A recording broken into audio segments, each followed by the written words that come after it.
I Can Make You Rich. The other day I was reading I Can Make You Rich by Paul McKenna, and just as I started to read it, someone asked me what I was reading. I lifted the book up so they could see the title, and their face said it all. I didn't need to hear this person say anything to know what their thoughts were about this book. Still, they ended up saying that if a book like that actually worked, everyone would be reading it. Nothing new. When I heard this, what flashed over my mind was how my parents would often respond when I first started reading self-development books many years ago. If I was reading a book to do with success, for instance, they would basically say that it was a load of rubbish. So having had a fair amount of experience over the years of people acting in a critical manner, let's say, I was prepared for this response. Furthermore, my experiences had also shown me that what this person said had very little basis in reality. Two parts. I ended up saying that even though it may seem this way, it is not this black and white.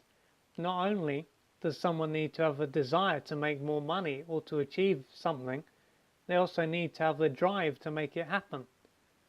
I went on to say that this is why some gurus are very happy to sell their secret information, because they know that very few people will actually utilize the information that they give out. A guru can then share some of their information, make money in the process, and not have to worry about the effects this will have on their business. It made sense. After I had touched upon this important ingredient, the other person remembered how important drive was when it came to achieving something.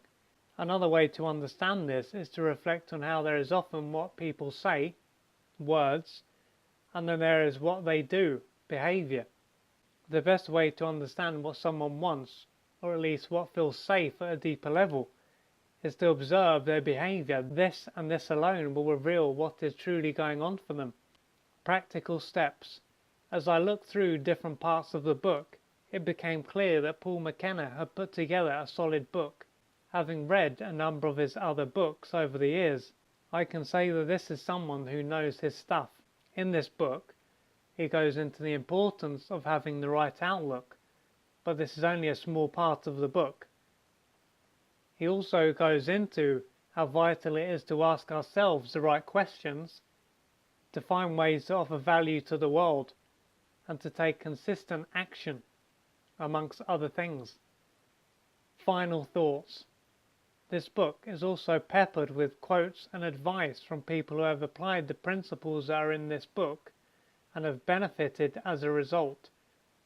There is a good chance that you will have already heard of some of these people. If you are looking to change this area of your life, reading this book will definitely be a good place for you to start.